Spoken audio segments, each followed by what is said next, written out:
everybody, and welcome back to Becoming Branches. My name's Adam Cook. With me, my partner, my buddy, PDM, Pastor Dustin. It's going to catch on. I hope it does. I don't know. It's real short. It'd be like one of those things on a license plate. You're like, PDM, I wonder. It's Pastor Dustin McKinney. Pastor Dustin We are on a new series.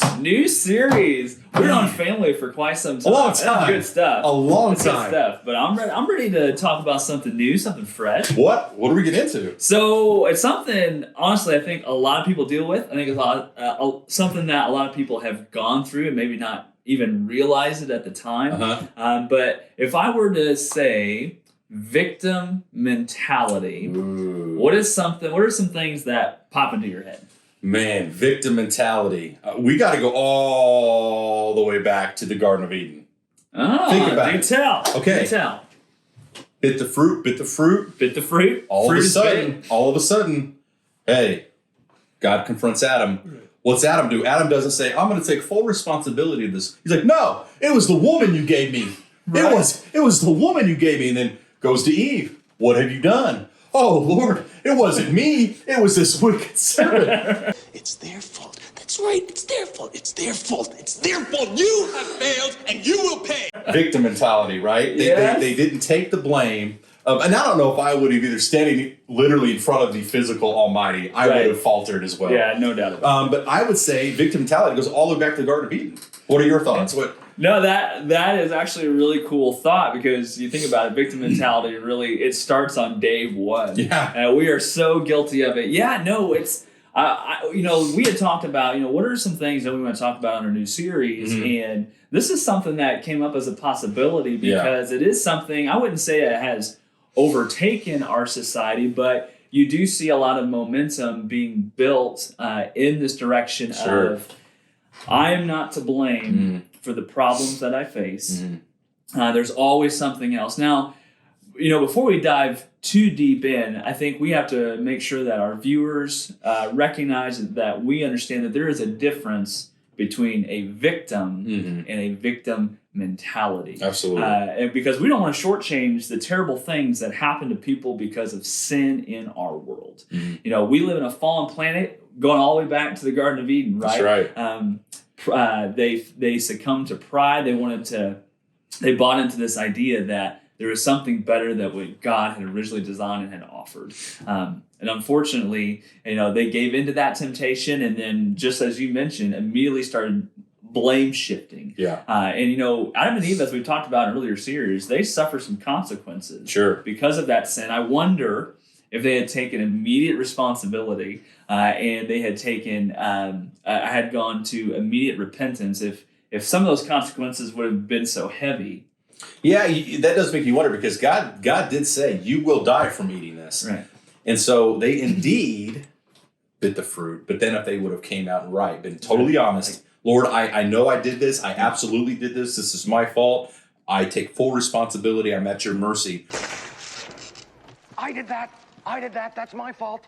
I wonder if they could have remained in the garden only on a time frame now. Right. Something. That is a good thought. And we don't know that, and I'm not going to speculate too much, but what we can draw from that is that how often we fall right into Adam and Eve's boat. Oh, sure. That when I think about my own life, when I've messed up bad, one of the first things I started pointing to things in my past, which I'm sure, had an influence, but I made no choice to overcome those things or to seek God to overcome. I just wanted to use that as this crutch. Yeah. And now when I mess up, I can kind of shift it back on all these things that happened to me when I was a kid. And the thing about that is, I'm totally guilty of that. Oh my gosh. I've even with my sister's death, as we kind of talked about in the last series, I used that as a crutch, unfortunately, in my teenage years, of the reasons I was either doing something or not doing something was that. And the thing was, nobody's going to sit there and really question you about it, because they're like, oh, well, yeah, of course, and they kind of back off, and they're like, well, let's just let happen what's going to happen. But that is not correct. You shouldn't do that or abuse that. There's a lot of people that have a circumstance like that, and they'll say, well, because of that, I'm going to do X, Y, and Z. Yeah. and you can't question me about it because of this. Yes. And it's a really sticky. And sometimes I don't even think they do it on purpose. It's this Right. it's this shield that they put up. Mhm. But like I said, we all have fallen victims to things. So again, don't want to shortchange. I mean, you may be a child of abuse and those types of things. That is horrible. That is absolutely horrible. And I wouldn't want that on anybody. And so we should, affirm the reality of a victim and say, yes, what happened to you was horrible. But I also can come alongside you and say, hey, with the power of Christ, we can overcome that. That is not something that we have to live in and then allow to become our identity, where we now almost become captive to that event, which now controls how we deal with people, how I make choices, and how I deal with the results of other people's choices. Yeah, because you did bring up a good point of you brought up abuse and how that is a razor sharp line of something absolutely awful happened and there needs to be counseling and things that to move forward. But really the truly only freedom of that is through Christ.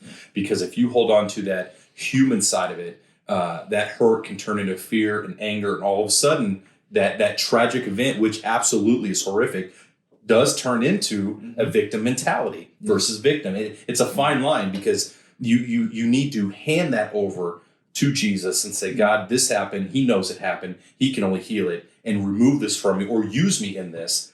But man, that's a fine line between abusing what happened to you and trying to heal what happened to you. So we have a lot to get into. I am really excited about this series. One, just for my own well-being and my own spiritual growth. But we've mentioned, we are so invested in our kids and that role as dad. Like, I do not want to raise kids who have a victim mentality. Oh yeah. I want to raise kids who are humble and who lean into the strength of Jesus, and that I don't have to shift blame on this or say, well, I can't do this because of that. It's like, I may be small or whatever, but I serve a mighty God who is capable of doing whatever He wants. Sure. And so that's kind of some of the heart and soul behind the series. So, as we mentioned, one of the first things we want to do is we want to make sure that we distinguish between a victim and a victim mentality. And the Bible confirms there are victims. There are people who get consequences to unjust choices of other people. So I want to look at Psalm 10:14. And so here's what it says. It says, "But you, God, see the trouble of the afflicted. You consider their grief and take it in hand. The victims commit themselves to you. You are the helper of the fatherless." And so right here in Psalms, you see God recognizes the afflicted. He recognizes those who are going through a really hard time because of evil or the unjust deeds of somebody else. But what it also goes on to say is that they're not just stuck there. It says, victims commit themselves to you, and you, God, are the helper of the fatherless. And so we have these victims that I don't have to stay that way. I have an awesome God who is there to help me through this. And I think when we sidestep that part, we just want to live as the victim. That's when we move into that victim mentality. So before we go too further, I did a lot of research on this because this is something I'm really interested in. And I want to make sure to recognize two sources that we're kind of going to be using throughout this podcast. One, and I'm so sorry if I butcher this name, but Akis Balo from the Gospel Coalition wrote an excellent article on how we should view victim mentality as the church through a Christian perspective. And then Pastor Bob of Fountain of Life Ministries also wrote an excellent article dealing with this. So a lot of what we're going to be talking through the series pulls from that original research that they did. So I wanted to give kudos to those guys. But here, according to Pastor Bob of Fountain Life Ministries, he talks about this difference between victim and victim mentality. And he points to this Psalm 10:14. It says, God is not only able to help a victimized person, so we know that God can come out of that, but even if you are struggling, if you're stuck in this mindset of a victim mentality, that we also serve a God who can help you out of that. So as we're going through this podcast and you're listening and you find yourself like, oh man, that's me. I'll tell you right now, God can overcome anything, and you don't have to stay in that victim mentality. But here's some differences between a victim and a victim mentality according to Pastor Bob. It says the victim mentality, when you start to see this, is when you see people start to blame everyone else for what happens in the world. Yep. Going right back to what you showed us in the Garden of Eden on day one. Yep. You know, when God confronts this, like, well, this is why, and there's no personal responsibility. Victim mentality is when a person thinks that the future only holds bad things for them. So, and again, I think oftentimes we can be tethered to things in our past.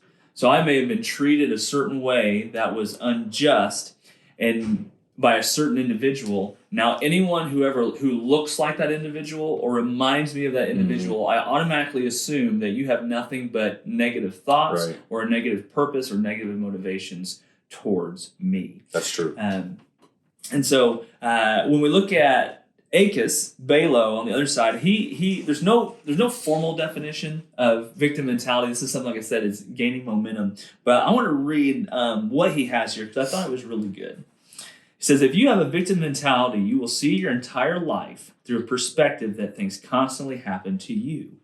Victimization is thus a combination of seeing most things in life as negative, beyond your control, which I think is an important piece of this, and as something you should be given sympathy for experiencing as you deserve better. At its heart, a victim mentality is actually a way to avoid taking any responsibility for yourself or your own life. By believing you have no power, then you don't have to take action. So I thought that was really, really good. It's a good starting point of understanding. Victim these are events, and yes, they are horrible, and yes, you should be able to get support and help through that.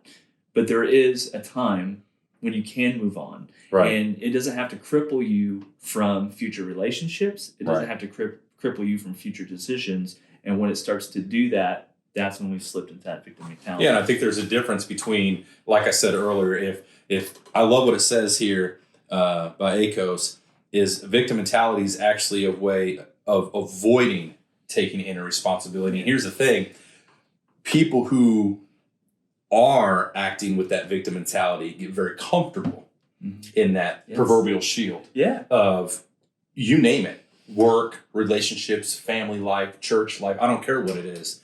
They get that comfortability of that victim, and it's I believe an addiction at that point. Well, even though if you know it's wrong, you're like, I don't know. This is pretty much shielding me from any responsibility. Yeah, I'm so happy that you used that term because Acus actually, I want to quote him because he actually says that very same thing. That's right. You're so smart. Man, I mean, you got Adam and Acos. It's really you guys similar. You're already connected. So this is what he says. He goes, but I'm concerned about the adoption of a victim mentality, a mentality that, like a drug, makes you feel good for a while, but then sucks the life right out of you. That's it. So it is this addiction because a victim mentality does have superficial benefits on a couple of things. And so actually Acus is going to talk a little bit about this. So the first thing that it does for you is it gives you attention and it gives you validation. So you had mentioned that, as people are blame shifting and they're talking about, they would remove that responsibility, as you had mentioned, but it also kind of gets the spotlight on them and off of what they just did. Right. So I might have just done something terrible, but now if I play this card, now all the bad things that have happened to me take the spotlight and I take the attention off of that. And when everyone's kind of looking at me and then sympathizing with me and validating, like, oh, yes, that was horrible. Which, again, that's okay. I mean, the Bible talks about bringing comfort to those who are struggling. We should do that as Christians. We should bring comfort to those. But when we start to enable a certain behavior to kind of become a mindset of an individual, we have to really be careful. And that's when I think the Bible talks about speaking truth in love. That I'm not just going to love you and be like, oh, poor thing. And then you start to go off the deep end. I never tell you that. Exactly. I'm going to enable that. Exactly. Be like, hey, dude, I love you, but God is more powerful in this. Right. God is able to help you through this. And it's time that we start making steps towards that. Exactly. The difference is if something bad happens to somebody and and them eventually using that, unfortunately, for their own benefit of how they want to live or attempt to escape responsibility, or something bad happens to you and you say, God, how can you use this in my life to glorify you? Right. How can I use said bad thing? So you take person A and you take person B, they both go through the same thing. And you got person A who's like, who struggled with it but never gave it over to God, and then now they have this shield around them of how I'm just going to do whatever I want, but pin back this thing 9 years ago and I'm never going to heal from it, versus person B who says, Lord, you know what happened to me, I'm giving this to you, how can I use this to bring you glory? How can I be free from this and spread this to your kingdom? And person B's free. Yes. Person A is enslaved. Yes. They both went through the same thing. Right. And that's the difference. And it's so easy to be person A. Yeah. It's so easy to be person A. Well, like I said, it is, because, like I said, you get attention, you're validated. I think it leads to a point where you don't have to take as many risks in the future, because, like, well, I'm not going to do that because of what I experienced. So now I'm in my safe space. Right. And then again, kind of the crux of it is now I don't have to take responsibility for things either. Well, I can kind of do these things I want to do because I want to have this thing that, well, this happened to me and this happened to me. Which again, yes, it did, but we don't have to live in that, and it doesn't have to be our identity. So much to talk about. Man, guys, this is going to be a deep, deep, deep topic. Thank you so much for joining us, and stay tuned for more Victim Mentality. Deep. I can't get as deep as you. That was pretty good, actually. We'll see you next time. Bye.